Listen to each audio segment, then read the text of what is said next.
Present हो रही है ना स्क्रीन? जी गुरु। Yes sir. जब आप रत्नावली की बात करते हैं तो यह श्रीनिवास भट्ट ना, यहाँ पे आप देख लीजिए, श्रीनिवास भट्ट द्वारा रचित क्या है, एक हठ योगिक टेक्स्ट है। अभी तक हम लोगों ने हठ प्रदीपिका खत्म कर लिया, वशिष्ठ संहिता, गैरंट संहिता, गोरख संहिता, सिद्ध सिद्धांत पद्धति और योग बीज, ये हम लोगों ने खत्म कर लिया। तो आप हर एक ग्रंथ को आपको पता होना चाहिए कि अगर इसमें आसन की चर्चा है तो कितने आसन है, इसमें भी हर एक ग्रंथ में आपको पता होना चाहिए कितने आसनों की चर्चा है, और अगर उसमें कुछ मुख्य आसन है ना तो वो भी याद होने चाहिए। अगर किसी में प्राणायाम या कुंभक की चर्चा मिलती है तो आपको ये भी याद होना चाहिए कि उसमें कितने कुंभक है, उसके क्या सीक्वेंस है, किसी में मुद्राएं हैं तो कितनी मुद्राएं हैं। और जब आप ये चीज याद कर पाइएगा उसके बाद ही आप ये याद कर रख पाएंगे कि किसका लाभ क्या बताया गया किस ग्रंथ में ना।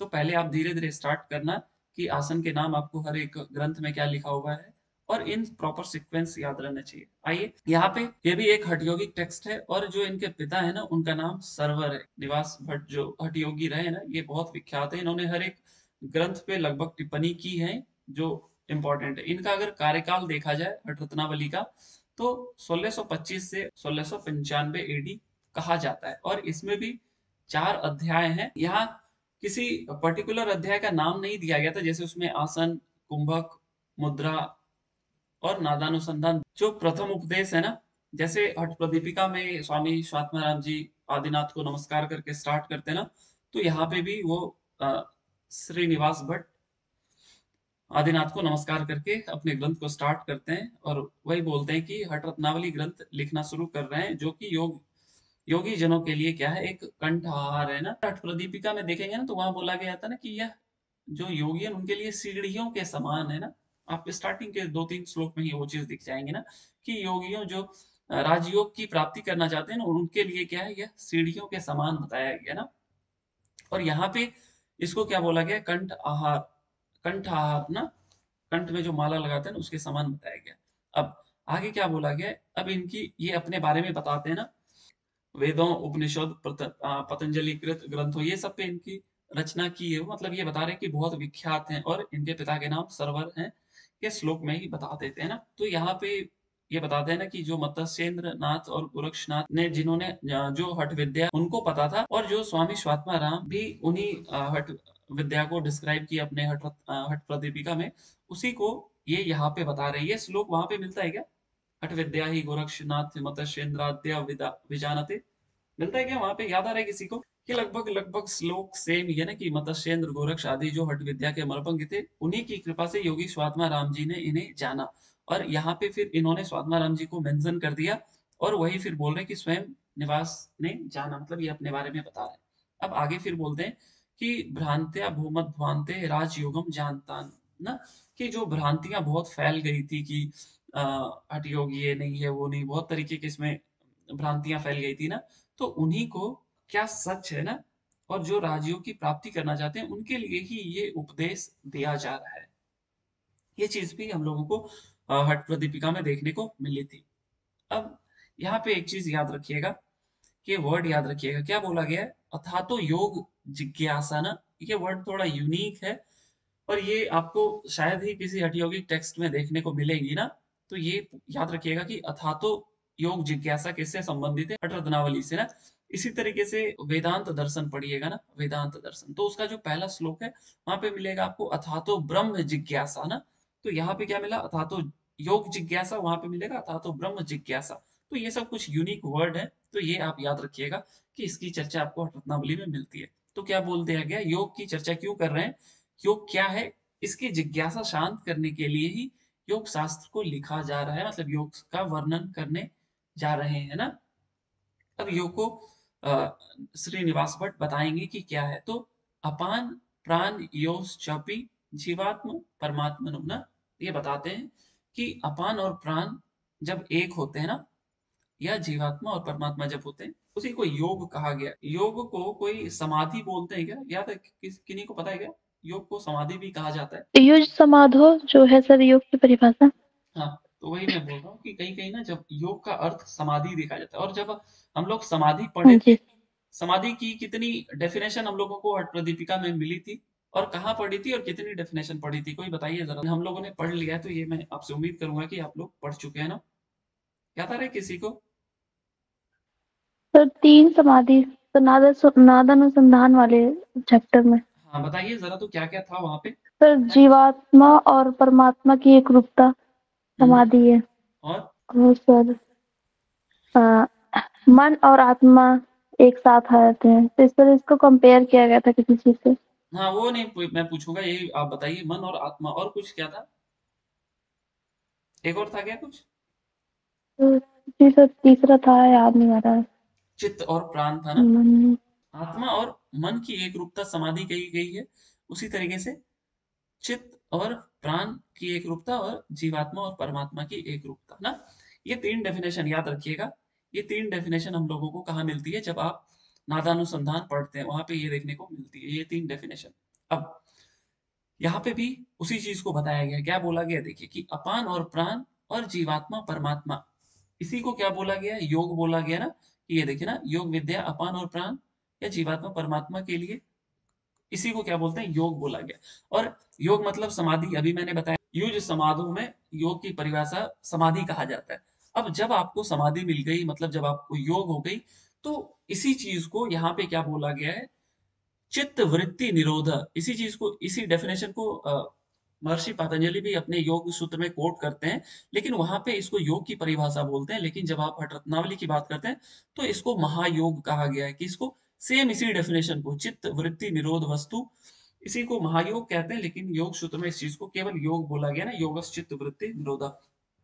तो ये याद रखिएगा, महायोग का डेफिनेशन क्या होगा, चित्त वृत्ति निरोधा। और यह आपको हठ रत्नावली में देखने को मिलती है। अब यहाँ पे क्या बोला गया, योगस चतुर्विधा प्रोक्तो योग यज्ञ सर्व सिद्धिदा। यहाँ पे योग के 4 प्रकार बताए गए, कौन कौन सा, और इसके सीक्वेंस याद रखिएगा। पहला, दीपक जी हैं क्लास में? जी सर। चलिए बढ़िया। तो 4 योग बताए गए, कौन कौन, मंत्र, लय, राज और हट। क्रम इसका याद रखिएगा, सबसे पहले मंत्र है, फिर लय, फिर राज और फिर हट। ये सीक्वेंस आपसे पूछा जा सकता है, क्योंकि हम लोग जितने भी हठयोगिक टेक्स्ट पढ़ते हैं ना, बहुत कम होता है जिसमें कि ये चारों आपको देखने को मिलेंगे ना। सर योग बीच में है सर, हाँ 4 चलिए। योग के बारे में बताएं। और भी आप जब योग उपनिषद पढ़ेंगे ना, वहां पे भी देखने को जी सर मिलेंगे। जी। तो इसके क्रम याद रखिएगा, ये कहीं कहीं वेरी करेंगे आपको दूसरे दूसरे टेक्स्ट में। आगे क्या कहा गया है देखिए, कि विभिन्न अंगों के लिए मंत्र निर्धारित करना। अब सबसे पहले मंत्र योग को बता रहे हैं, क्या मंत्र योग होता है।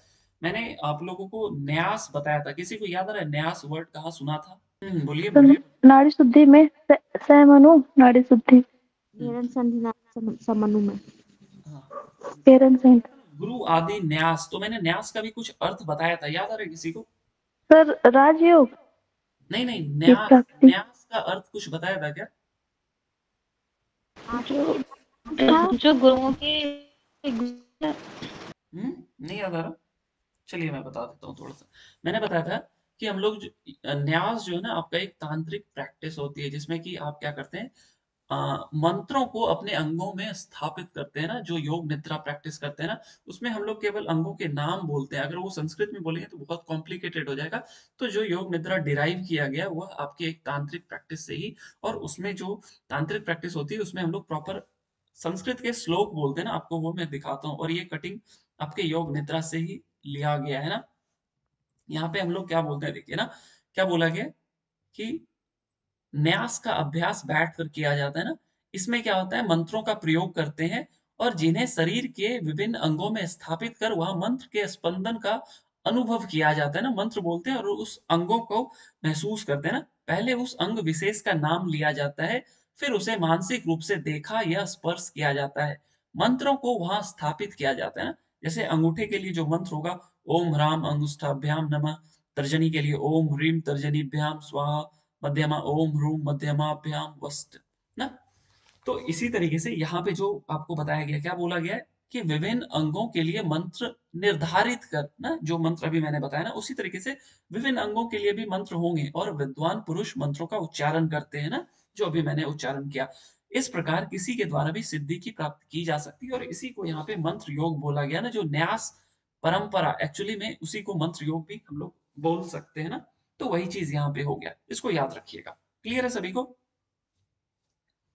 अब बात करते हैं अगला लय योग ना। यहाँ पे जब दूसरा, पहला मंत्र योग हो गया, दूसरा लय योग हो गया, तो आप याद रखिएगा हम लोग किस क्रम में पढ़ते जा रहे हैं, पहले हमने क्या पढ़ा फिर क्या पढ़ा, तो ये सीक्वेंस आपको ऑटोमेटिक याद हो जाएगा। अब लय योग की क्या बात करते हैं कि जब चित्त पूर्ण रूप से तल्लीन हो जाए तो संकेत द्वारा लयों की प्राप्ति होती है। हम लोग लय का कुछ लक्षण पढ़े थे क्या, किसी को याद आ रहा है क्या? लय का लक्षण कुछ हठ प्रदीपिका में पढ़ा था क्या? और मैंने बताया था कि यहाँ से क्वेश्चन भी बने थे ना। लय का लक्षण याद आ रहा है किसी को? मैंने बताया था विषय विस्मृति ना, लय का लक्षण क्या है? विषय की विस्मृति। अब देखिए यहाँ पे क्या बोला गया कि जब चित्त पूर्ण रूप से तल्लीन हो जाए, मतलब आप विषयों में से विस्मृत हो जाए ना, आपकी विषय विस्मृत हो जाए, तो क्या होगा, उसी को एक तरीके से लय बोला जाता है। आगे भी आपको देखने को मिलेगी। तो चित्त उस समय क्या होता है, जब आपकी विषय विस्मृति हो जाती है तो चित्त पूर्ण रूप से तल्लीन हो जाता है, मतलब शून्य अवस्था में आप चले जाते हैं ना, आप एक तरीके से मनोमनी अवस्था आपको प्राप्त हो जाती है ना, वो सब एक ही है। तो यहाँ पे फिर क्या बोला गया कि आदिनाथ शिव ने लय की 1 करोड़ से अधिक विधियों ने लय की 1 करोड़ प्रकार बताई गई है, जिसमें श्रेष्ठ क्या है, क्या पता है किसी को?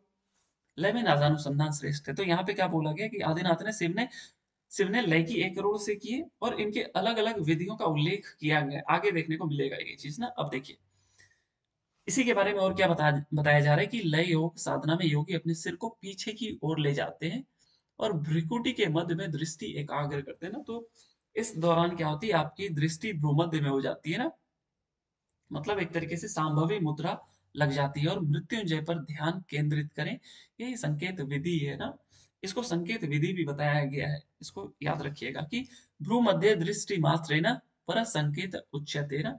तो अगर पूछे संकेत विधि किस योग से संबंधित है ना, संकेत विधि, तो यह आपके लय योग से संबंधित है ना, लय योग से संबंधित है संकेत विधि। तो और लय योग में दृष्टि भ्रूमध्य हो जाती है और ध्यान कहाँ हो जाता है, मृत्युंजय पे ना, मतलब भगवान शिव पे। हम लोग हठ प्रदीपिका में पढ़े थे कि शिव का स्थान कहाँ बताया गया, भ्रूमध्य में ना, आपको याद आ रहा होगा, मैंने बताया भी था। और इससे क्या होता है, मृत्यु पर विजय होती है ना, इससे लय योग से। अब आगे इसी के बारे में क्या कहा गया, श्री आदिनाथ ने लय की 1.25 करोड़ विधियों का वर्णन किया है। इसमें नादानुसंधान सबसे प्रभावशाली है ना। यही चीज मैंने पहले बताई ना कि इस दौरान क्या होता है, विषय की विस्मृति हो जाती है, मतलब आपकी जो इंद्रियां रहती है वह अपने विषयों से विमुख हो जाती है ना, मतलब एक तरीके से प्रत्याहार की साधना हो जाती है और आप समाधि में चले जाते हैं। और जब आप समाधि में जाते हैं, और वह समाधि एक्चुअली बहुत हायर स्टेट है ना, तो जब आप समाधि में जाते हैं तो क्या होता है, इंद्रियों के लिए कोई विषय शेष नहीं रह जाता है ना, कोई विषय शेष नहीं रह जाते। आपको ना देखने की इच्छा होगी, ना सुनने की इच्छा होगी, क्योंकि आपने अपने मन को वहां से हटा लिया, अपने इंद्रियों से समेट लिया है। और आगे फिर क्या कहा गया, इंद्रियां विषयों से विमुख हो जाती है, इंद्रियों की संसार में वापसी नहीं होती ना, फिर आपको बाहरी चीजें या बाहरी विषयों में आसक्ति नहीं रहती है ना। और पूर्व अनुभवों को भूल जाना ही लय का लक्षण कहा गया। तो लय का लक्षण क्या बोला गया, विषय विस्मृति, जो मैंने पहले बता चुका ऑलरेडी। और यही चीज आपको हठ प्रदीपिका में भी देखने को मिलती है कि लय का लक्षण क्या बताया गया, विषय विस्मृति। अब आगे फिर क्या कहा गया कि अब आंखों के लिए कोई लक्ष्य नहीं रह गया है ना। जब आप ये चीज हो जाएगी फिर कुछ देखने की इच्छा नहीं करेगा। हाँ, विषयों से विमुख हो गई आपकी, ना कोई वायु रोध है ना, आपकी आपकी जो प्राण होती है ना, उस समय आपकी केवली कुंभक भी लग जाती है ना, केवली कुंभक लग जाती है, ये मैंने बताया था ना।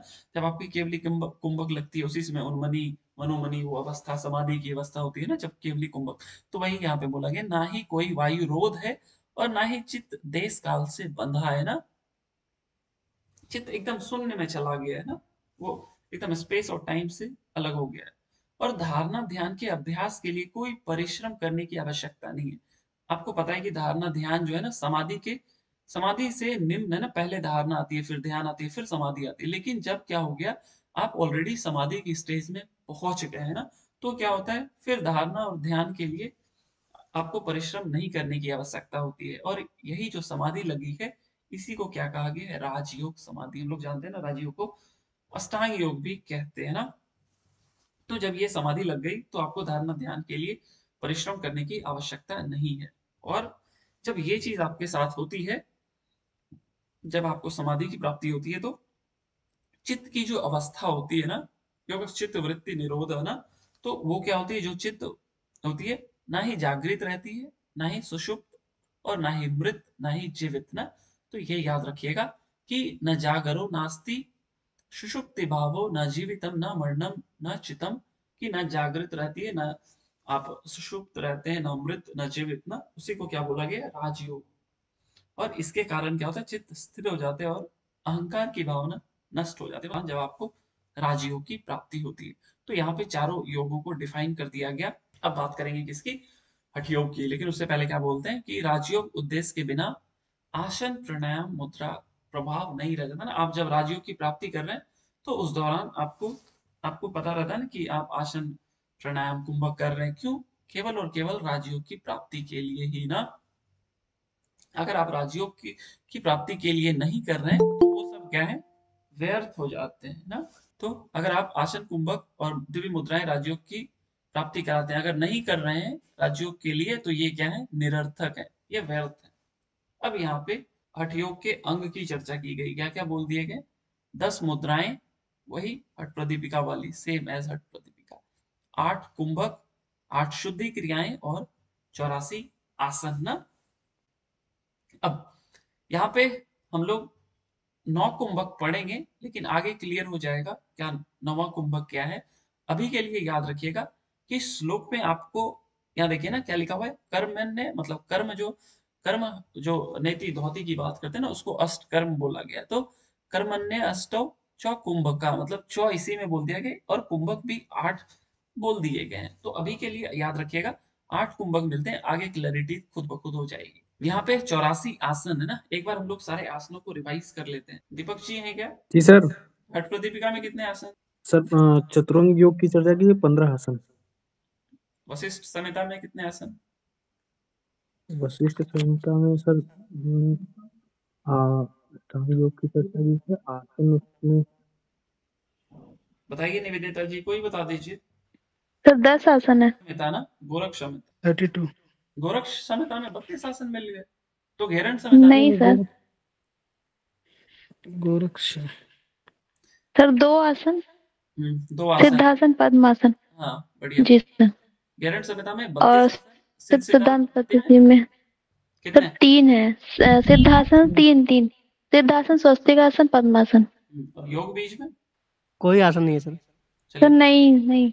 इसको आप लोग खुद से एक बार देखिएगा, इसी बहाने रिवाइज होगा। अब मैं सारे ग्रंथों के आसनों के नाम नहीं बताऊंगा, कि आपको, आप अगर नंबर बता रहे हैं तो आपको खुद पता है कि कितने कितने आसन है, कौन कौन से इंपॉर्टेंट है। अब यहाँ पे 84 आसन आपको देखने को मिलते हैं, 84, और 8 शुद्धि क्रियाएं ना। हम लोग कौन कौन टेक्स्ट में शुद्धि क्रिया की चर्चा सुने हैं या पढ़े हैं, सर हठ प्रदीपिका और ग्रंथ संहिता में अभी हठ रत्नावली भी उसमें ऐड कर लीजिए ना। अब यहाँ पे क्या बोल दिया गया, तो यहाँ पे अभी के लिए याद कर ले 9 कुंभक ना। और ये 9 को आप 9 मत याद कीजिएगा, कैसे याद कीजिएगा, देखिए 8+1 करके याद कीजिएगा हमेशा, ये चीज बहुत इंपॉर्टेंट है, इसको याद रखिएगा। 9 कभी भी मत याद रखना, आप 8+1 याद रखना। बाकी सभी जगह आप 8 चलेगा, हाँ 8 हठ प्रदीपिका, 8 घेरण संहिता। लेकिन जब आप हठ रत्नावली की बात करो तो आप 8+1 करना याद रखिएगा, क्योंकि पता नहीं क्वेश्चन कैसे घूम जाएगा। आपको अगर ये याद रहेगा 8+1, तो आप बेहतर तरीके से उस क्वेश्चन को अटेम्प्ट कर पाएंगे। आगे मैं बताऊंगा क्यों बोला मैंने ऐसा। तो कुंभक 8 शुद्धि क्रियाएं, बाकी जगह 6 मिलती है ना, यहाँ पे 8 मिलती है, और 84 आसन बताए गए, बाकी आसनों की हम लोगों ने चर्चा कर ली। अब सेम चीज वही बोला गया, हठम बिना राजयोगो राजयोगम बिना हठ, मतलब हठयोग के बिना राजयोग संपन्न नहीं हो सकता, ये कभी भी फलीभूत नहीं होता, या व्यर्थ है ना। और राज्यों के बिना हठयोग भी व्यर्थ है ना, इसलिए दोनों का, और ये दोनों एक दूसरे के पूरक है। आपको हठयोग की उपदेश राज्यों की प्राप्ति के लिए दिया गया है। अब दूसरे मतांतरेनु, हाँ दूसरे मतों के अनुसार कुछ और डेफिनेशन है, इसको सुनते हैं। यहाँ देखिए क्या लिखा है, मकारेन मनः ना। अब देखिए मकारेन ना, मकारेन का ये मन को तोड़ दिया, जैसे हम लोग पढ़ते हैं ना हकारेन और ठकारेन, इन द सेम वे यहाँ क्या बोल दिया गया, मकारेन मतलब मन, मंत्र में जो होता है ना, ये मकारेन मतलब मो अनुसार, इसकी बात कर रहे हैं। तो इसका क्या अर्थ होता है, मनस, मन हो गया ना, मो अनुसार मन। और इसमें जो त्र है, त्रकार ना, ये त्र का क्या अर्थ होता है? प्राण ना, प्राण। तो ये पूछ लेगा आपसे कि त्र ना, मंत्र में जो त्र होता है उसका क्या अर्थ होता है? मन दे देगा, प्राण दे देगा, आत्मा दे देगा, ऐसे करके दे देगा। तो याद रखिएगा, म का अनुसार मन हुआ, ये तो नहीं देगा, ये शायद आप लोग तुक्का भी मार के मार लीजिएगा, लेकिन त्र का क्या अर्थ होता है? प्राण। और इन्हीं दोनों को मिलाना मंत्र योग कहा गया। ये दूसरे मतों के अनुसार ये डेफिनेशन है ना। ऊपर वाले में हम लोगों ने क्या देखा? न्यास वाला चीज देखा ना, जब आप मंत्रों को अंगों में स्थापित करते हो, विभिन्न अंगों में, उसको मंत्र योग बोला गया। यहाँ पे क्या बोल दिया गया? म का अर्थ क्या बोला? मन। और त्र का अर्थ क्या बोल दिया? प्राण। तो इन दोनों को मिलाना मंत्र योग। ये दूसरे मतों के अनुसार मंत्र योग का डेफिनेशन बोला गया है। क्लियर है सभी को? अब यस सर। बढ़िया। आगे क्या बोला गया? अपान की गति को नियंत्रित करना। हम लोग जानते हैं कि प्राण का जो गति होता है ऊपर होता है, अपान का नीचे होता है। तो इसकी गति को ही कंट्रोल करते हैं ना ये प्राण की। अपान की जो गति है नीचे की तरफ, हम लोग जो मूल बंद करते हैं, अश्विनी मुद्रा करते हैं, ये अपान की डायरेक्शन को चेंज करने के लिए, उसको कंट्रोल करने के लिए। तो वही बोला कि अपान की गति को नियंत्रित करके प्राण का सुषुम्ना में प्रवेश होता है और यह प्राण ब्रह्मरंध्र में पहुंचता है, तो राजयोग की प्राप्ति होती है ना। तो हम लोग क्या करेंगे? इसके गति को क्या करेंगे? पहले नियंत्रित करेंगे, कंट्रोल करेंगे। और जब आप इसके गति को, इसके डायरेक्शन को कंट्रोल कर पाओ, तभी आप किसी चीज को डायरेक्ट कर सकते हो ना। जैसे आप पहले किसी चीज को कंट्रोल करोगे तभी आप डायरेक्शन दोगे ना। बिना कंट्रोल के डायरेक्शन देंगे तो हो सकता है वो डिफ्लेक्ट हो जाएगा। तो हम लोग पहले अपान की गति को नियंत्रण में लाते हैं, कंट्रोल करते हैं, और फिर उसको डायरेक्शन देते हैं। तो वही बोला गया है कि नियंत्रित कर प्राण का सुषुम्ना में प्रवेश होता है। और जब यह प्राण ब्रह्मरंध्र ना ऊपर पहुंचता है, उसी को क्या बोल दिया गया? राजयोग बोल दिया गया। ये इसी से क्या होती है, जैसे ही प्राण सुषुम्ना में प्रवेश होगा, आपको राजयोग की प्राप्ति हो जाएगी। और राजयोग की डेफिनेशन हम लोग पढ़े थे ना, ये समाधि ही होता है। और समाधि हो गई उन्मनी, मनोमनी, ये सारी क्या हो गई? राजयोग ही हो गई। तो ये हो गया प्राण का सुषुम्ना में प्रवेश, मतलब राजयोग, या इसके अकॉर्डिंग। आगे क्या बोल दिया गया देखिए, हकार का अर्थ सूर्य और ठकार का अर्थ चंद्र ना। यहाँ ओरिजिनल सूर्य और चंद्र से लेना देना नहीं है, इसको मैं बहुत बार बता चुका हूँ, एक बार और बता देता हूँ। जो ईड़ा और पिंगला होता है ना, उसी को हम लोग, लेफ्ट साइड ईड़ा होता है, राइट साइड पिंगला, इसी को हम लोग चंद्र नाड़ी और सूर्य नाड़ी से रिप्रेजेंट करते हैं ना। और यहाँ चंद्र आपका क्या बोलते हैं? मेंटल एनर्जी ना, जो आप सोचते हैं, जैसे कुछ उठाने से पहले आपके मन में जो थॉट्स आते हैं, वो थॉट्स किसकी वजह से आते हैं? इस चंद्र नाड़ी, इस ईड़ा नाड़ी के। और जब आप कोई काम करते हैं, जैसे आपके मन में विचार आए कि चलो लिखते हैं, तो कलम जब उठा करके लिख रहे हैं, तो वहां पे फोर्स लग रहा है ना, इसको हम लोग सूर्य नाड़ी बोलते हैं, या प्राण शक्ति इसको बोलते हैं ना, प्राण शक्ति ना, या लाइफ फोर्स ना, लाइफ फोर्स जो बोलते हैं, लाइफ फोर्स। तो ये क्या हो गया? चित्त शक्ति, ये प्राण शक्ति। जो आप सोचे, that is because of Ida.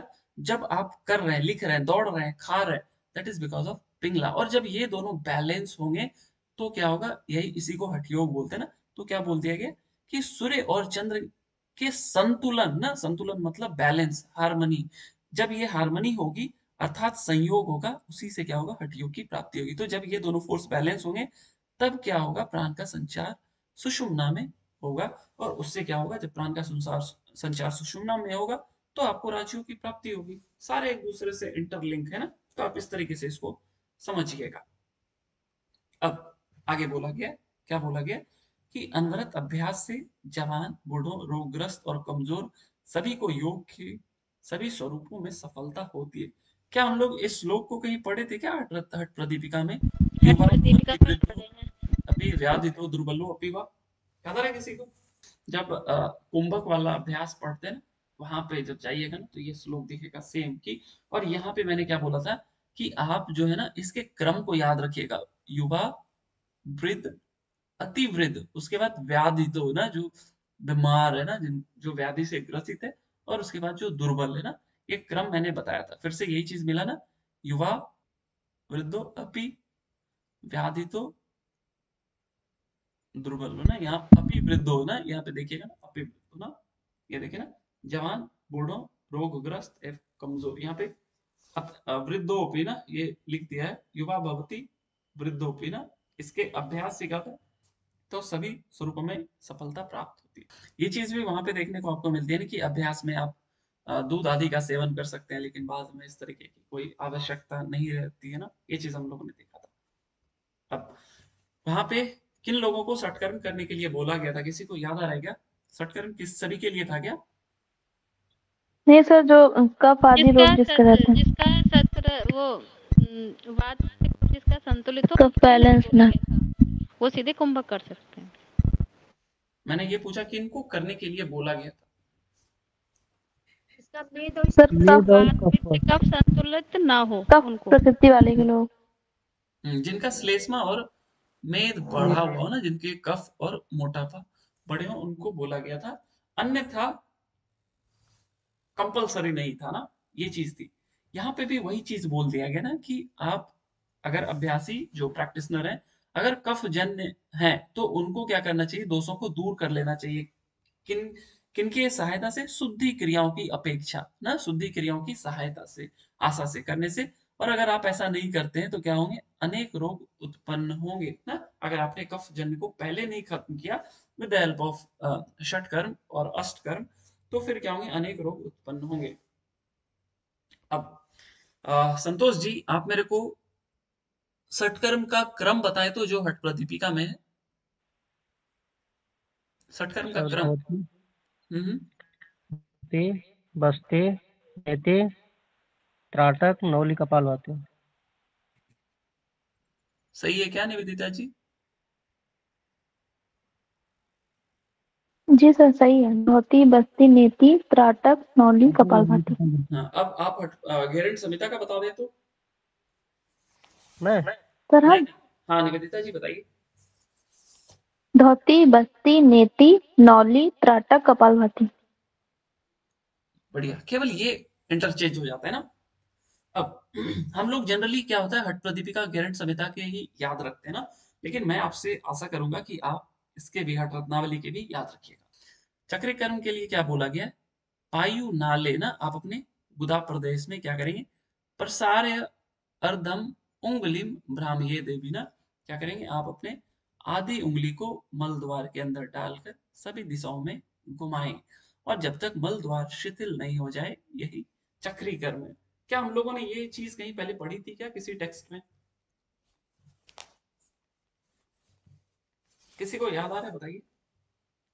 मूल विकास जी। शोधन में सर। बढ़िया। मूल शोधन में हम लोग ने पढ़ा था, याद आया किसी को? वहां पे कुछ मध्यमा उंगली के अलावा भी कोई और चीज का प्रयोग कर सकते थे क्या, याद आ रहा है किसी को? तर्जनी सर। नहीं, वहां पे हल्दी का पीत मूल था ना, हल्दी ठीक है, हाँ वही तो। पीत मूल ना, हल्दी के जड़, या मध्यमा उंगली। अब यहाँ पे इसका क्या बोल दिया कि आगे देखते हैं। इससे क्या होता है? प्लीहा के रोग ना, इसको, ये प्लीहा के रोग आप ऐसे मत याद करना, आप ये मूल व्याधि याद रखना, क्योंकि हो सकता है प्लीहा यहाँ पे, जनरली हम लोग क्या होता है, प्लीहा दिख जाता है श्लोक में, लेकिन यहाँ पे कहीं प्लीहा नहीं दिखा, लेकिन आप क्या याद रखना? मूल व्याधि गुल्म रोगो, आप गुल्म याद कर लेना। और नस्यत्र महोदर मल शुद्ध उद्दीपनम च जायते चक्री कर्मणा ना, तो इसके लिए क्या क्या बोल गया? मूल व्याधि जो भी आपके क्या होंगे, गुदा प्रदेश से संबंधित व्याधि होंगे ना, उसमें लाभदायक होगा। और गुल्म रोग में, और नश्यते महोदरा ना, कॉन्स्टिपेशन वगैरह जो होते हैं ना, मला अवरोध जो होते हैं, उसमें भी सहायता होगा उससे। और इससे क्या होगा? जठराग्नि प्रदीप्त होती है, और इसी को क्या बोल दिया गया? चक्री कर्म बोल दिया गया। अब ये सेम चीज हम लोग वहां पे पढ़े थे, मूल शोधन में। किन्हीं को याद आ रहा है क्या, वहां पे इसके क्या लाभ बताए गए थे? मूल शोधन का कोई लाभ किसी को याद आ रहा है? कोष्ठबद्धता सर। यस। और कुछ था क्या? सर वहां पे जठराग्नि नहीं था। कोष्ठ काठिन्यम ना। काठिन्य। कोष्ठकाठिन्य अजीर्ण का निकाल। यस यस, ने बताया, बहुत अच्छा। कोष्ठ काठिन्य अजीर्णम। और इससे क्या होगा? वहनी मंडल दीपनम, वहनी मंडलम, मंडलम ना, मतलब आपकी जठराग्नि भी प्रदीप्त होती है। आगे इसी में और क्या बताते हैं कि स्वात्मा राम जी ने इनको, चक्रीकरण को नहीं माना है ना, मान्यता नहीं दी है, लेकिन ये जो कहते हैं ना निवास भट्ट, ये क्या कहते हैं? सर्वेशाम कर्मणाम, सभी कर्मों में चक्री साधनम प्रोच्यते मया ना, ये क्या कहते हैं सभी को मैं कर्मों में ना जितने अष्ट कर्म है या पढ़ने जा रहे हैं उनमें ये क्या कहते हैं प्रमुख मानते हैं ना। इन्होंने श्रेष्ठ वर्ड नहीं यूज किया, ये वर्ड याद रखिएगा प्रोच्यते ना, हो सकता है कहीं और श्रेष्ठ या उत्तम करके मिले ना, यहाँ पे जो वर्ड एग्जैक्ट लिखा है ये प्रोच्यते मतलब प्रमुख मानते हैं ना। आप धीरे धीरे ये चीज याद रखिएगा कि पहले आपने क्या पढ़ा ना, तो पहले चक्री किया तो ये याद हो जाएगा, तो फिर अगला आप क्या पढ़ रहे हैं नौली। अब देखिए नौली हम लोगों ने हठप्रदीपिका में भी पढ़ी, गैरंट संहिता में भी पढ़ी, वहां पे भी नौली के एक ही प्रकार थे, गैरंट संहिता में भी एक ही प्रकार थे। लेकिन यहाँ का पिछली बार क्वेश्चन एक आया था कौन कौन से नौली अठरत्नावली में मिलते हैं ऐसा करके था, याद है क्वेश्चन किसी को? तो वहां पे क्या दिया था, वाम, दक्षिण, भारी और एकांतर ना, एकांतर। भारी वाला आया था, भारी समझ में नहीं आ रहा, भारी क्या है? यहाँ हाँ लिखा तो हुआ है भारी। हाँ ये एक्चुअली आपके लिए ही बता रहे हैं, आप हमेशा ना ये पढ़ लेते हैं बाह्य नौली और अंतरंग नौली, आप ये पढ़ते ही नहीं है बाहरी ना, इसलिए मैं आपको बार बार बोलता हूँ कि श्लोक पढ़ें। प्रिया जी आप ही बोल रहे हैं ना अभी, अगर जी आप सर, श्लोक श्लोक की हिंदी पढ़ना छोड़ दी। हाँ तब आपका पक्का इस बार हो जाएगा, हिंदी पढ़ना एकदम छोड़ दीजिए, जब समझ में समझने के लिए पढ़े, लेकिन पहले आप संस्कृत के वर्ड को पढ़े ना। तो देखिए यहाँ पे क्या बोल दिया गया, साच और नौली द्विविधा प्रोक्ता ना, तो दो प्रकार की नौली यहाँ पे बताई गई, कौन कौन सा, भारी च एकांतरा बता ना, एक भारी बताया गया और एक एकांतर मतलब अंतरंग नौली, इसी को यहाँ पे बोल दिया गया ना, एक बाह्य और एक अंतरा नौली। अब आगे क्या बोला गया, अब देखिए कंधों को सामने झुकाते हैं, हर एक नौली में बगैर कंधे को झुकाए कभी भी अभ्यास हो ही नहीं पाएगा ना, तो कंधों को पहले झुकाते हैं और पेट की पेशियों को बाएं से दाएं घुमाएं तेजी से, यह उच्च श्रेणी नौली है ना। तो जो पहली नौली जो बताई गई उसमें क्या करेंगे, पेट को बाएं से दाएं की ओर घुमाएंगे, और इससे क्या होता है ये वर्ड याद रखिएगा, इसको ताज बोला गया है ना। और इससे जठराग्नि क्या होती है, प्रदीप्त होती है। ये हम लोगों को हर एक टेक्स्ट में नौली का अभ्यास का लाभ आपको जठराग्नि प्रदीप्ति देखने को मिलती है ना। और पाचन शक्ति में सुधार आती है, तंदुरुस्ती का आभास कराती है, त्रिदोष आदि सभी दोषों को दूर करती है ना। ये भी चीज आपको देखने को मिलेगा, अशेष दोष मया शोषिनी च हट क्रिया मौली रियम च नौली ना, मौली रियम मतलब ये ताज कहा गया है ना। और ये भी आपको आपने हर एक टेक्स्ट में पढ़ेंगे ना, तुंदाग्नि संदीपन पाचनादि संदीप का आनंद करी सदैव ना, यह भी आनंद देने वाली अभ्यास है। आगे फिर क्या बोलेंगे, ये बाय नौली थी ना, भारी भारी ना। अब दूसरी नौली जो बोला गया उसमें क्या बोला गया, पहले वाले में क्या किया आपने, बाएं से दाएं घुमाया ना, बाएं से दाएं घुमाया। दूसरे वाले में क्या करेंगे, लगभग सेम चीज है, देखिए पहले ईड़ा से घुमाओ, फिर पिंगला से, मतलब एक एक बार इधर से किए घुमाए और एक बार इधर से घुमाए। हाँ इसी को क्या बोला गया, ये दूसरी नौली अंतरा नौली बोल दिया गया। दोनों सेम है, एक में पहले इधर से ही कर रहे थे केवल, और दूसरी वाले में क्या कर दिया आपने, दोनों तरफ से, इधर से भी किया इधर से भी किया, यही अंतर है ना। तो एक भारी हो गया, दूसरा अंतरा नौली हो गया। क्लियर है सभी को, लाभ दोनों का सेम ही होगा। अब नौली के बाद आती है धौती, तो सबसे पहले हम लोगों ने क्या पढ़ा, चक्री, फिर नौली, अब धौती पढ़ने जा रहे हैं ना। तो इस तरीके करके पढ़ते पढ़ते आपको क्रम खुद ही याद हो जाएगा। तो धौती, धौती घेरंट संहिता में पूजा जी क्या था कुछ बताइए, तो घेरंट संहिता में धौती क्या क्या बताइए। तो धौती जब बोले ना, यहाँ पे वस्त्र धौती की मैं बात करूंगा, पहले आप मुझे बताएं वस्त्र धौती हम लोग घेरंट संहिता में किसके अंतर्गत पढ़े थे, जल्दी बताइए। सर हृदय धोती के फिर धौती के अंतर्गत पढ़ा था। विकास जी वहाँ धोती की वस्त्र धोती की लंबाई चौड़ाई कुछ बताई गई थी, चार ये चलता आंगुल लंबाई लंबाई सर, लंबाई याद नहीं पड़ रहा है। 15 सर 15 इंच 15 मीटर। में 15 हाथ में था। सर 19 से 25 हाथ सर लंबा। जितेंद्र जी कुछ याद आ रहा है आपको, भावना जी? जी सर, क्या बताना है सर? घेरंट संहिता में वस्त्र धोती की लंबाई कितनी थी? 4 अंगुल चौड़ा। लंबा पूछ रहा हूं मैं, 4 अंगुल तो लिखा दिया चौड़ाई। 15 सर बीता। 6 से 7 गज। प्रीति जी याद आ रहा है क्या घेरंट संहिता में वस्त्र धोती की? देखिए घेरंट संहिता में ना लंबाई जो है ना वो बताई ही नहीं गई है, लंबाई नहीं बताई गई है, चौड़ाई बताई गई 4 अंगुल। वो जो इसलिए एक एग्जाम में 19 से 25 हाथ जो एक बार एग्जाम में आया था, हाँ, तो इसलिए तो वो क्वेश्चन गलत हो गया था, एक बार आया अच्छा था। वो गलत। हाँ, इसके पिछले के पिछली बार ये आया था ना, जून 23 में क्वेश्चन आई थी।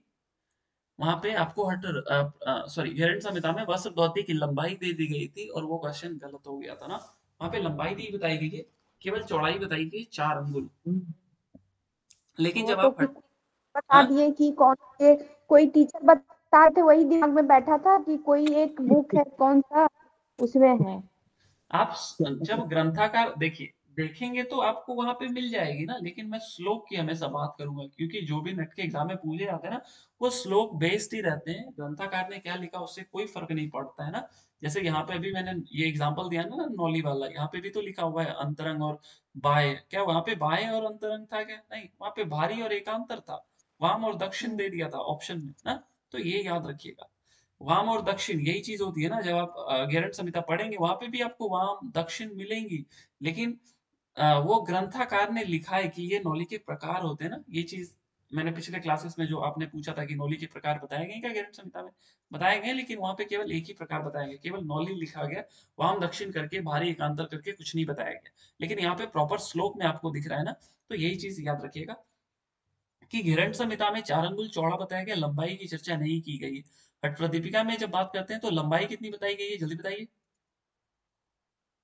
15 हाथ, नौ, ये 4 अंगुल चौड़ा और 15 हाथ लंबा।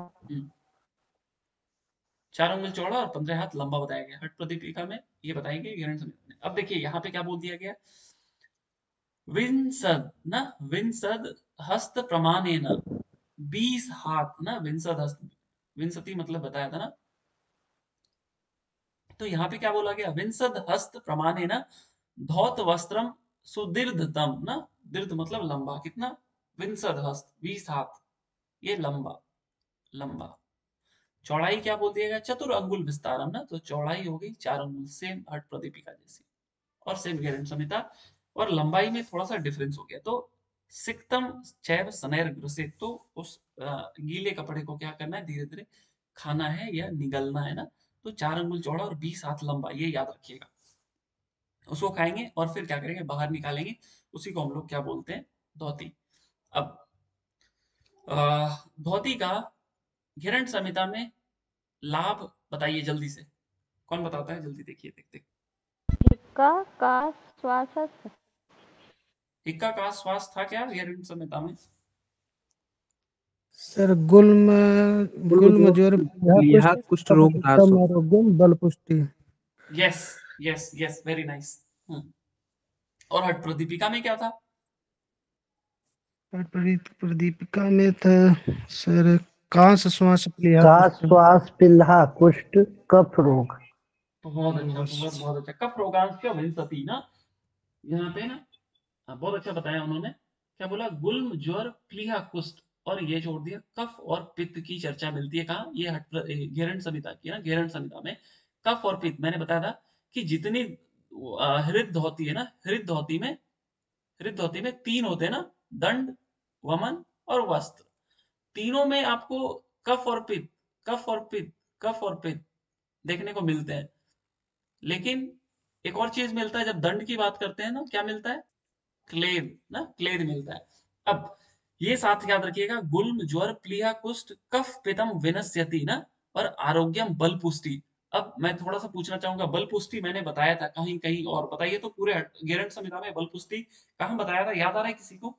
समुद्रा में, हाँ, मुद्रा के किस मुद्रा में ही बताइए।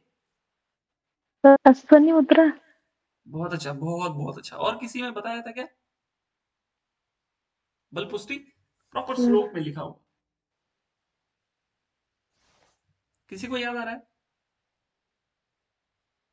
पाशिनी में बताया था ना, पाशिनी, अश्विनी और जी सर। पाशिनी मुद्रा दोनों में मैंने बल पुष्टि की चर्चा की थी। अब देखिए यहाँ पे आरोग्यम बल पुष्टि भी बोला गया है और गुल्म ज्वर प्लीहा कुष्ठ कफ पित्त बोला गया है, किसका में, घेरन संहिता में धौती का लाभ। जब आप हट प्रदीपिका में बात करते हैं तो का श्वास प्लीहा कुष्ठ कफ रोगांश विंसति, 20 प्रकार के कफ रोग नाश होते हैं, और ये का श्वास प्लीहा कुष्ठ जरूर याद रखिएगा। अब हट रत्नावली की की जब बात करते हैं तो यहाँ पे भी सेम चीज बोला गया ना। क्या बोला गया देखिए, का श्वास प्लीहा कुष्ठ कफ रोगांश्च विंशति, सेम हट प्रदीपिका वाला लाभ है।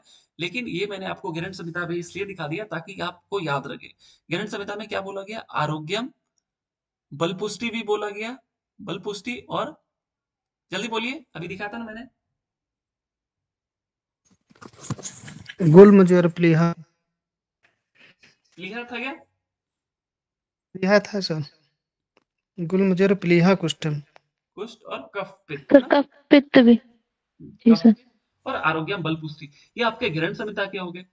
अब ये काश्वास प्लिहा कुष्ठ कफ रोगांश या विंशति, ये आपके हट प्रदीपिका और हट रत्नावली के हो गए। अब मैं यहाँ पे पूछना चाहूंगा, जो लोग रेगुलर थे या वीडियो देखे होंगे वही बता पाएंगे ना, क्या हम लोग ये श्लोक एकदम सेम श्लोक कहीं और देखते हैं क्या? क्या हम लोग को घेरन संहिता में ये श्लोक कहीं मिलती है क्या, काश्वास प्लिहा कुष्ठ? किसी को याद आ रहा है क्या? मुद्रा में है। मुद्रा में कहाँ पे? बताइए बताइए बताइए, बहुत क्लोज हैं आप।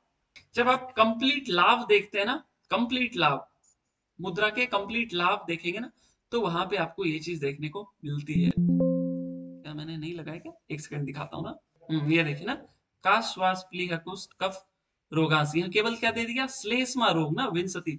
और ये चीज कहाँ पे आपको मिलती है, ये देखिए ना, जब आप उपसंहार जाएंगे कहाँ पे, मुद्रा के लास्ट में ना, ये देखिए यहाँ पे ना बोल दिया क्या, मुद्रा नाम साधना चैव विनश्यति न संशय। ये मुद्रा का कंप्लीट लाभ बताया गया है। क्या चीज? जो आपको धोती के लाभ हट रत्नावली और हट प्रदीपिका में मिलते हैं, वो हिरण संहिता के मुद्रा के कंप्लीट लाभ बताए गए हैं। हाँ, ये याद रखिएगा आप। तो वही चीज यहाँ पे बोल दिया गया। क्लियर हो रहा है ना सभी को मैं क्या बोल रहा हूँ? जी सर। चलिए बढ़िया। तो यही चीज, ये लाभ आपको आई होप याद हो गए होंगे। आगे चलते हैं हम लोग। अब नीति कर्म, कौन जवाब नहीं दे रहा है? प्रीति जी आप जवाब देना चाहेंगे? नीति का गिरणत संहिता में क्या लाभ बताया गया? बताइए, कोई बताइए, नीति का क्या लाभ बताया गया गिरणत संहिता में? कफ रोग सर दिव्य दृष्टि प्रदान होती है, कफ दोष निवारण और खिचड़ी सिद्धि प्राप्ति होती है। बहुत अच्छा। और हट प्रदीपिका में? सर कपाल शोधन और कपाल शोधन, ऊर्ध्व जत्रु रोग हाँ, और सर दिव्य दृष्टि। कपाल शोधन, दिव्य जी सर, दृष्टि कपाल शोधन, दिव्य दृष्टि और ऊर्ध्व ऊर्ध्व जत्रु। जत्रु। और हट प्रदीप गिरणत संहिता की बात करते हैं तो वहां पे खेचरी सिद्धि आती है, दिव्य दृष्टि आती है और कफ रोग ना। दिव्य दृष्टि प्रजायते। बहुत लेट से बोले आप, ये देखिए ना, दीपक जी बोले क्या? हाँ सर। इतना लेट लगता है आपका जवाब देने में। हाँ सर, कुछ उठा रहे थे। सर मेरा भी माइक ऑन हो पा रहा था, बहुत देर से ट्राई कर रही थी मैं। हाँ, मैं आपको बहुत देर से याद कर रहा था। तो यहाँ पे ना 3 लाभ बोला गया, कफ दोष, दिव्य दृष्टि और खेचरी सिद्धि। हट प्रदीपिका की बात करते हैं तो वहां ऊर्ध्व जत्रु रोग, दिव्य दृष्टि, कपाल शोधन। कपाल शोधन, कपाल शोधन। अब देखिए यहाँ पे क्या होगा, हाँ ये एकदम आप रिवाइज करते रहिएगा। मेरे को लगता है ये लास्ट मौका है जब आप सारे षटकर्म के लाभ को एक साथ आप रिवाइज कर पाएंगे ना। तो एक बार हम लोगों ने हट प्रदीपिका में किया, किरण संहिता किया तो भी आपको रिकॉल कराया, एक बार रिवीजन में भी किया। आज हट रत्नावली में आप एकदम याद कर लीजिए कि हट प्रदीपिका में क्या बताया गया, किरण संहिता में क्या बताया और हट रत्नावली में क्या बताया गया ना। ये कंपेरेटिव स्टडी की मैं स्टार्टिंग से बात कर रहा था। वहां पे लंबाई की कहीं पे बात की गई है क्या? लंबाई की हट प्रदीपिका में किसी को याद आ रहा है? नीति के सर एक बितस्ती हम्म, सर लगभग 9 इंच। हाँ 9 इंच। याद आ रहा है ना सभी को? एक वितस्ती बताई गई थी। यहाँ क्या बोला गया? 6 वितस्ती ना, ये देखिए ना, षड वितस्ती याद रखिएगा, मतलब 6 वितस्ती क्या बोल दिया गया, लंबा सूत्र ना, जो कि एक वितस्ती में 9 इंच होते हैं तो टोटल 54 इंच हो जाएंगे ना। यहाँ पे एक कंपेयर किया गया, ये जो सूत्र हो ना वो किसके समान हो, चूहे की पूंछ के समान बताया गया है ना। तो ये चीज याद रखिएगा। और यहाँ पे 6 वितस्ती बोला गया है, ये थोड़ा सा डिफरेंस है। अब इसके बेनिफिट पढ़ते हैं ना। बेनिफिट क्या बोल दिया गया, ये कुछ नहीं, ये मेथड में है कि आप क्या करेंगे, नाक से डाल करके मुख से उसको बाहर निकालेंगे, दोनों सिरों को मिला देंगे और फिर उसको घर्षण करेंगे। जनरली हम लोग करते हैं। अब इसके लाभ क्या बोल दिया कि कपाल शोधनी, दिव्य दृष्टि और ऊर्ध्व जत्रु रोग, सेम एज हट प्रदीपिका बोला गया है ना। क्लियर है सभी को? Yes sir. चलिए आगे चलते हैं हम लोग, बस्ती की बात करते हैं। आज हम लोग शॉर्टकट कर लेंगे, सभी के पास 10-15 मिनट होगा आई होप। बस्ती की बात करते हैं तो घेरन संविधा में हम लोग को दो बस्ती मिलती है ना, एक जल और एक शुष्क। अब यहाँ पे भी क्या बोला गया, बस्ती स्तु द्विविधा प्रोक्ता जलवायु प्रभेदतः ना, एक जल बोल दिया गया, एक वायु बोला गया। वहां क्या था, जल और स्थल, ये सॉरी जल और शुष्क था, और शुष्क को ही स्थल बस्ती बोलते हैं ग्रंथाकार के अकॉर्डिंग। लेकिन आप श्लोक में हमेशा प्रीफर कीजिएगा जल और शुष्क ना, इसको देखिएगा। और यहाँ पे क्या बोल दिया गया, जल और वायु। तो ये दो प्रकार की बस्ती बताई गई, और चक्री कर्म के अभ्यास के बाद बस्ती का अभ्यास करना है ना। तो ये चीज जरूर आप याद रखिएगा कि जैसे हम लोग एक और पढ़े थे ना, एक शक्ति चालिनी और एक योनि मुद्रा का, ये दोनों चीज पढ़ा था। और वहां पे हम लोगों ने पढ़ा था कि किसके बाद किसको करना है। जल्दी बताइए, किसी को याद आ रहा है क्या घेरन संहिता के अनुसार? तो पहले शक्ति चालिनी मुद्रा, उसके बाद योनि मुद्रा। आदो चालनस ना, पहले आप क्या करेंगे, शक्ति चालिनी का बोला गया था, जी, और शक्ति उसके बाद चालिनी। आपको योनि मुद्रा का अभ्यास करने बोला गया था। यहाँ पे भी क्या बोल दिया क्या, देखिए पहले आप क्या करेंगे, चक्री कर्म करेंगे जो स्टार्टिंग में पढ़ा था हम लोगों ने, और उसके बाद ही आप बस्ती का अभ्यास करेंगे ना। तो यहाँ पे क्या क्वेश्चन कैसे बनेगा, हो सकता है आपको तीन स्टेटमेंट दिए जाएंगे, और तीन स्टेटमेंट में लिख दिया जाएगा कि चक्री कर्म हम लोग को पहले करना है बस्ती के पहले। दूसरा ऑप्शन देगा कि योनि मुद्रा पहले करना है शक्ति चालिनी के ना। तो हो सकता है आप इसमें फंस जाएंगे, लेकिन आप याद रखिएगा पहले आपको किसको करना है, शक्ति चालिनी करना है, योनि मुद्रा बाद में करना है। यहाँ पे भी पहले आप चक्री कर्म करेंगे, उसके बाद बस्ती कर्म करेंगे। अब आगे क्या बताने जा रहे हैं, आइए इस चीज को देखते हैं ना। उधर को वायु से भरे, कुछ देर बाद वायु को गुदा द्वार से निकाल दे, और यह वायु बस्ती है, इस चीज को बताया गया ना। जल बस्ती हम लोग हट प्रदीपिका में कैसे किए थे, क्या उत्कट आसन लगाए थे या खड़े थे? हट प्रदीपिका में याद उत्कट है, आसन में सर, नाभिक जल उत्कट बस्ती। आसन। दोनों में हम लोग उत्कट आसन उत्कट लगाए आसन थे में क्या? जी सर, विधि दोनों में सेम है सर। निवेदिता जी क्या बोलते हैं आप, क्या दोनों में हम लोग उत्कट आसन लगाए थे क्या? तो दोनों में ध्यान नहीं आ रहा, प्रदीपिका में प्रदीपिका का ध्यान नहीं आ रहा। हम लोग ने दोनों में लगाया था। क्लियर है निवेदिता जी, हो गया रिवाइज ना? दोनों में हम विधि लोग, दोनों में same। जी सर। हाँ। और हट प्रदीपिका में क्या बोल गया था, जब आप उत्कट आसन लगाएं तो पानी कहाँ तक आना चाहिए, आपके नाभि के इतना ना, नाभि नाभिक जल। अब यहाँ पे क्या बोल दिया गया कि नाभि तक पानी में खड़े होकर चक्री कर्म से अंगुली की सहायता से गुदा द्वार से पानी खींच कर पेट को पानी से भर लेना है ना। मतलब आप क्या करेंगे, नाभि पानी इतने में खड़े होकर आप चक्री कर्म साथ साथ करेंगे ना, इसलिए क्या बोला गया यहाँ पे पहले ही बताएगा कि आप पहले क्या करेंगे, चक्री कर्म, उसके बाद ही बस्ती का अभ्यास करेंगे। अब उस चीज को यहाँ पे क्या बोल दिया गया, विचित्र करनी करके पानी को बिना किसी भय के बाहर निकाल देना। पहले आप क्या करेंगे, चक्री कर्म करेंगे, फिर पानी को अंदर की तरफ खींचेंगे ना, गुदा द्वार से पानी खींच कर पेट में भर लेना है ना, अंदर की तरफ खींचेंगे, और फिर उसको उसी क्रिया को विचित्र करनी बोल दिया गया ना। तो ये याद रखिएगा, विचित्र करने के से संबंधित है आपके जल बस्ती से ना। और इसके बाद बिना किसी भय के पानी को बाहर निकाल देना है। अपनी क्षमता के अनुसार ही पानी को पेट में भरना चाहिए। बाहर निकालने से पहले कुछ समय तक इसे रोके ना, कुछ देर तक आप अपने लार्ज इंटेस्टाइन में उस पानी को रखेंगे, और फिर आप उसको बाहर कर देंगे। अब देखिए आगे फिर क्या बोला गया, बस्ती कर्म के अभ्यास के बाद 3 घटी, हाँ 1 घटी में 24 मिनट होते हैं, ये याद रखिएगा, 1 घटी 24 मिनट होता है। तो बस्ती कर्म के अभ्यास का 3 घटी 72 मिनट तक व्यक्ति को कुछ नहीं खाना है ना। तो आप बस्ती करने के बाद 3 घंटे तक कुछ नहीं खाएंगे, ये याद रखिएगा, ये इंपॉर्टेंट है ना। तो ये क्वेश्चन बन सकता है कि बस्ती कर्म के कितने देर बाद हम लोगों को कितने देर तक खाना नहीं खाना चाहिए ना, 1 घटी 2 घटी 3 घटी 4 घटी ना। तो ये याद रखिएगा 3 घटी तक। आगे फिर क्या बोला गया, उसे शांत भाव से अधिक वायु रहित स्थान पर बैठना है ना, और बाद में संयमित एवं मधुर आहार लेना है ना। तो आप हित मितासन का प्रैक्टिस करेंगे इसके 3 घंटे के बाद। अब वहां पे क्या लाभ था, आइए फिर से हम लोग इसको जल्दी से रिवाइज करते हैं। हट प्रदीपिका में बस्ती का क्या लाभ था, गुणप्लीहा उदरम वात पित्त कफम। वात पित्त कफोद्भव था क्या? जी सर। गुल प्लीहा उदरम, साथ साथ बोल दीजिए ना, गुल प्लीहा उदरम वात पित्त कफोद्भव, वात पित्त कफोद्भव। और कुछ था क्या, और किसी को याद आ रहा है कुछ क्या? जठराग्नि सर, जठराग्नि। उसके नीचे भी एक श्लोक था ना, जितेंद्र जी, जब संतोष जी ने जवाब दिया था क्या अभी? जी सर, मैंने दिया था। हाँ, उसके नीचे भी एक श्लोक देखें ना, तो धातु इंद्रिय अंतरकरण ना, धातु इंद्रिय कर्म की प्रसन्नता। हाँ अंतःकरण की प्रसन्नता और जठराग्नि, अंतःकरण की प्रसन्नता और जठराग्नि, ये था कंप्लीट लाभ। गुल्म प्लीहा उदरम च वात पित्त कफोद्भव, और नीचे जब देखेंगे ना तो धातु इंद्रिय अंतःकरण की प्रसन्नता और कांति दहन प्रदीप्तम ना, ये चीज याद रखिएगा। ये हठ प्रदीपिका का है।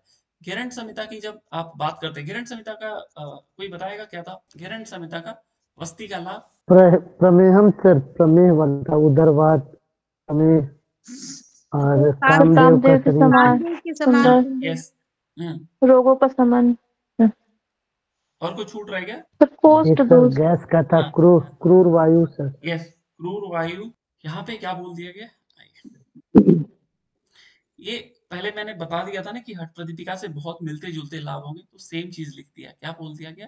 गुल्म प्लीहा उदरम चौपी वात पित्त कफादिकम बस्ति कर्म प्रभावेन धावत्येव न संशयन, तो सेम लाभ वही बता दिया गया। आगे फिर वही धातु इंद्रिय और अंतःकरण की क्या होती है? प्रसन्नता होती है, कांति आती है, और जठराग्नि प्रदीप्त होती है, और अशेष दोष जो होते हैं वो भी बैलेंस हो जाते हैं आपके बस्ती के लाभ से ना। आज हम लोग इतना ही रखते हैं। क्या क्या हम लोग ने पढ़ लिया इन शॉर्ट पहले रिवाइज कर लेते हैं ताकि आपको क्रम याद हो जाए। पहले हम लोग ने चक्री कर्म पढ़ा, उसके बाद नौली पड़ा, फिर धोती, नौली, फिर नेती, और फिर धोती, बस्ती। फिर नेति, बस। ये क्रम आप जरूर याद रखिएगा, क्योंकि जब कल मैं फिर से पूछूंगा ना तो ये चीज आप हम लोग ने 5 पढ़ लिया, कल 3 पढ़ेंगे तो आपको क्रम बिल्कुल बहुत आराम से याद हो जाएंगे ना।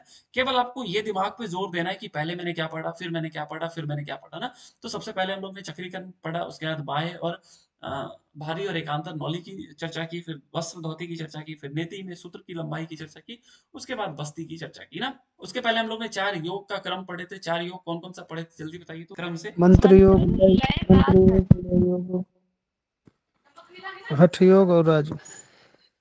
सर मंत्र योग, लय योग, राजयोग और हठ योग। ये क्रम भी आप याद कर लीजिएगा, और ये क्रम 5 आज याद कर लेना, 3 फिर आप बाद में ऐड ऑन कर लीजिएगा ना।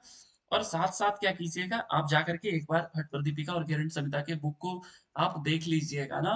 और वो भी नहीं हो तो आप वीडियो को 2x करके देख लेंगे ना, तो वो भी फटाफट फटाफट आपको रिवाइज हो जाएगा ना। नहीं कुछ हो तो केवल आप उसके लाभ को एक नजर देख लीजिए, बहुत पर्याप्त है ना। क्योंकि क्या होगा कि आपको कुंभक के क्रम याद रहते हैं, कुंभक याद रहते हैं, आसन याद रहते हैं, आप फंस कहाँ जाते हैं? बेनिफिट छांटने में, किसका क्या लाभ बताया गया ना। और वो चीज आप बार बार जब आप देखेंगे ना तभी आपको ज्यादा क्लियर होगी ना। तो अगर आपका कुछ क्वेश्चन है तो आप पूछ लीजिए, नहीं तो आज के लिए हम लोग इतना रखते हैं। हरिओम सभी को, हरिओम सभी को। तक अगर सर सिलेबस चेंज तो अब नहीं होगी ना? क्या प्रिया जी? सिलेबस अभी तक चेंज नहीं हुई तो अब तो नहीं होगी ना? हो नहीं हो से कोई फर्क नहीं पड़ता है ना, बहुत ज्यादा भी चेंज नहीं होगा, इसके लिए आप निश्चिंत रहिए ना। वो जनवरी में अपडेट्स आना था, अभी सभी लोग उसी चीज का वेट कर रहे हैं ना, लेकिन हम लोग अपने इस सिलेबस को कंप्लीट करेंगे। और अच्छा हो अगर कुछ एड ऑन होगा तब तो हम लोग और कुछ सीखने का मौका मिलेगा, अगर कुछ कटेगा तो हम लोग उस चीज को रिवाइज नहीं करेंगे। और क्या, हम लोग को अभी सिलेबस में कोई कंप्रोमाइज नहीं करना है। कुछ बोल रहे थे प्रीति जी आप? सर एक क्वेश्चन मुझे स्वर योग से पूछना था कि स्वर योग में जो स्वर चेंज होता है वो 1 घंटे बाद होता है या 3 घंटे बाद होता है? नहीं, वो एक्चुअली 90 मिनट का साइकिल होता है ना, 90 मिनट, 90 मिनट का। 90 मिनट। जी जी जी जी, ठीक है sir, okay, thank you sir. Okay, thank you. और किन्हीं का कुछ क्वेश्चन? हरिओम जी। हरिओम भावना जी। हरिओम सर, शुभ रात्रि। हरिओम, शुभ रात्रि।